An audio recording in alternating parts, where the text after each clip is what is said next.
Bismillahirrahmanirrahim. Huvellezî ersele rasûlehu bilhudâ ve dînil hakkı liyuzhirahu ale'd-dîni kullih ve kefâ billahi şehîdâ.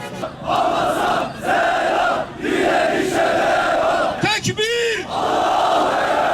Ümmeti Muhammed'in ajandasının birinci gündem maddesi Kudüs'tür. Biz ekmeksiz yaşarız, susuz yaşarız ama biz hürriyetsiz yaşayamayız. Küfrün bağrına bir hançer gibi saplanan Ebu Beyde'ye Hamas'a selam olsun. İslami cihada selam olsun. Mücahitlerin serverine selam olsun. Hamas mücahitlerine dokunmuş, selamlaşmış, dualaşmış birisi olarak söylüyorum. Onlarda ciddi bir cihat ruhu var. Bu ruhu biz de kuşanmaya devam ediyoruz. Öfkemizi diri ve sağlam tutalım. Somut adımlar atacağız. Onların anladığı dilden konuşacağız. Bakın, Türkiye'yi biz sallayalım. Tweetlerimizle, sosyal medyalarımızla.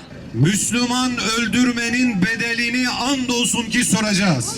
Bugün hastanede olduğu gibi öldürmüş olduğunuz, şehit etmiş olduğunuz her çocuğun hesabını tek tek soracağız. Buradan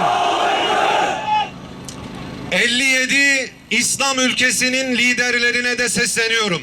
Makamlarınız sizin olsun, mevkileriniz sizin olsun, petrolleriniz sizin olsun, dolarlarınız sizin olsun. Biz bugün sizden adam gibi icraat bekliyoruz. Tekbir! Bugün de harekete geçmeyeceksiniz. Bu hastanedeki şehit edilen Müslümanların hesabını sormayacaksınız. Bilin ki bu saatten sonra o koltuklarda oturmanızın bizim için hiçbir anlamı olmayacaktır.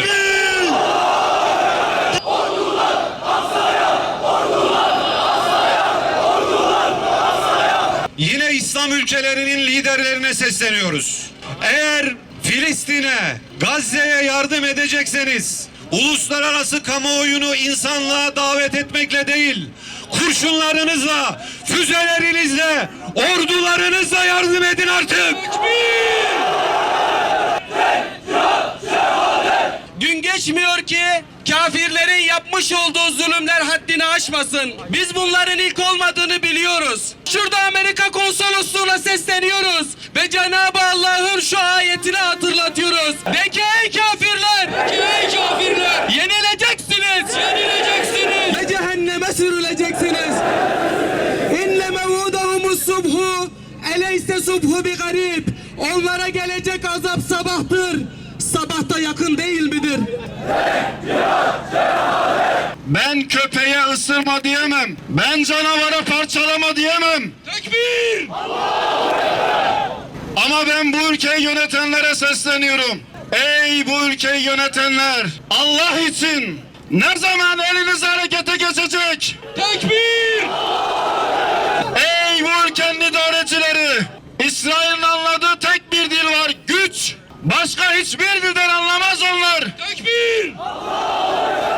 Daha ne bekliyoruz Allah için? Ordularımız Aksa'ya ne zaman gidecek? Daha ne kadar çocuklarımız parçalanacak? Daha ne kadar şehirlerimiz bombalanacak? Allah için ne zaman ayağa kalkacağız? Yetmez mi artık?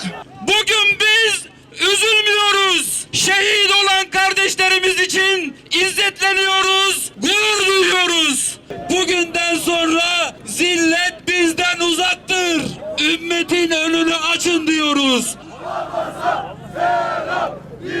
Bizde dua bitmiştir.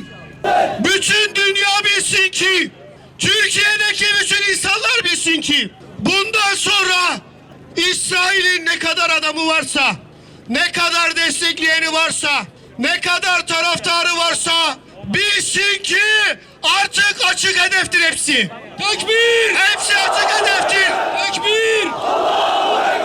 Herkes tarafını belli etsin ve zalimleri kimse meyletmesin. Hiç kimseden korkumuz yoktur. Tek bir canımız vardır. Onun da ölüm saati bellidir. Bizim için iki tane tercih var. Ya izzetle öleceğiz ya da zilletle yok olup gideceğiz. Tekbir! Tekbir! Geceniz mübarek olsun.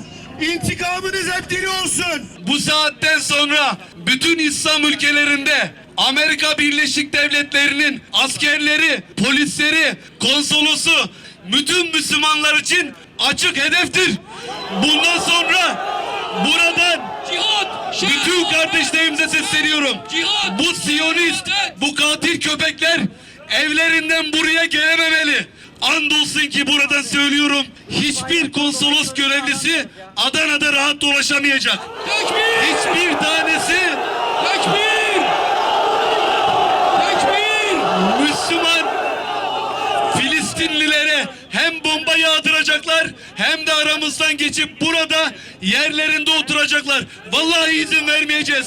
Bu saatten sonra herkesin hedefi bütün Amerika ve İsrail görevlilerinin tamamıdır. İsrail'de de sivil yoktur.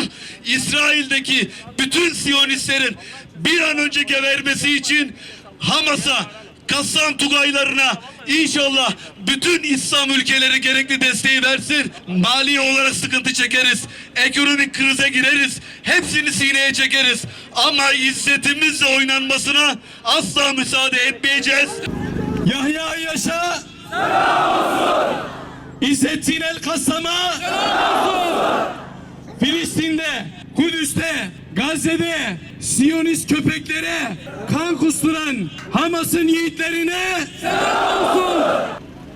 Allah'ım Kabe'nin müşriklerini, sana şirk koşanlarını ebabillerinle yerle yeksan etsin.